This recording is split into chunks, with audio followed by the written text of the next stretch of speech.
Okay, thank you very much. It's a great honor to be with you at 40 Wall Street. And we appreciate you have a lot of press outside, and I think we're going to start before a lot of them come in, which frankly always makes me happy. So, a lot of things happened today. This is all about election interference. This is all Biden-run things, meaning Biden and his thugs, because I don't know if he knows he's alive. And it's a shame. It's a shame what's happening to our country. This is election interference. They are doing things that have never been done in this country before. We've never had anything like it, certainly not at this level, but we've really had nothing like it that I've been able to find. It does happen a lot in third world countries, banana republics. If you look at what we just left, you have a case which they're dying to get this thing started. The judge cannot go faster. He wants to get it started so badly. And there's tremendous corruption. You have Pomerantz, Mark Pomerantz.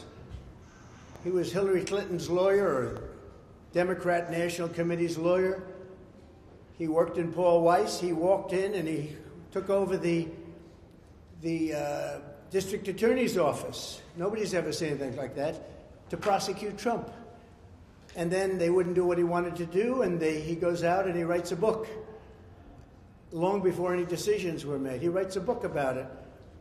And the book gets published, and everybody's reading his book. And the judge said there's nothing wrong with that. And if you look at Bragg had a fit over that. Bragg said this trial is now dead. We can't do the trial. Well, that was one of the problems, and the judge should have allowed that to happen. And you had other instances like Colangelo. Colangelo is a radical left from the DOJ who was put into the state working with Letitia James, and then was put into the district attorney's office to run the trial against Trump. And that was done by Biden and his thugs also, because they can't win an election because of the borders, because of energy prices, because of inflation, because of Afghanistan, the worst and most embarrassing day in the history of our country. He can't win because of Russia, because of all the problems, because of Ukraine being attacked by Russia. And he can't win because of the October 7th attack of Israel, which he should have never allowed to happen, would have never happened if I were president. Ukraine would have never been attacked if I was president. And you wouldn't have inflation if I was president. We didn't have inflation. So all of these things, so what they do is they do election interference, which is court cases, and let's try and tie him up, and let's take as much of his money as possible. I respect the appellate division for substantially reducing that ridiculous amount of money that was put on by a corrupt judge named Engoron. He ought to be looked at, seriously looked at, especially what he did with valuations. He's the one, he's a fraudulent valuator, where he values Mar-a-Lago at $18 million, and people say it's worth 50 to 100 times that much, the biggest experts in the business. So he ought to be looked at, and James ought to be looked at, because she tried to get him. She's like the puppet master of the judge. And, you know, our state, this state, is losing tremendous prestige. It's losing its companies. It's losing its people. They're fleeing, and violent crime is flourishing. And we can't have that. We can't have that. No city should have that.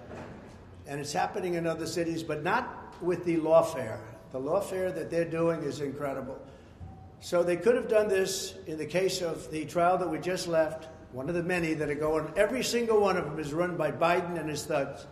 It's the only way they think they can get elected. And I think so far it's backfiring, because the people of this country understand it. It's backfiring. But they're being run, and they're running all of these different cases. So ridiculous, the cases. Every one of them is ridiculous. You take a look at any one of them, and you say any one of them, it wouldn't make any difference. This is all weaponization of DOJ and FBI. They raided my house in violation of a thing called the Fourth Amendment. Not allowed to do that. They raided my house in Florida, Mar-a-Lago. No notice, no nothing. They raided it. I can't believe it. Nobody can believe it. And we'll see how that all works out in the end. But it's illegal what they're doing. It's criminal what they're doing. And it's never been done before in this country. You can't have an election in the middle of a political season. We just had Super Tuesday, and we had a Tuesday after a Tuesday already, and we had Louisiana the other day, a couple of days ago, and we won in a record number, the highest number ever recorded. But we're in the middle of an election right now, and we're fighting crooked Joe Biden, who's the worst president in the history of our country, by far, who's let this country go to hell. The borders, millions and millions of people coming in from prisons, from mental institutions. They're terrorists. Many people coming in from prisons and mental institutions. Think of it. And terrorists are coming into our country. And this guy's just letting them come in by the millions. I think we have 15 million people already. People don't say that. I say it. And I'll bet I'm right, too. So we're going through this weaponization of our government to try and knock out somebody's political opponent. And so far, based on the polls, it's not working at all. The people understand it. We have a man who just ruled he'd like the trial to start in 21 days or something. And I don't know how you can have a trial that's going on right in the middle of an election. Not fair. Not fair.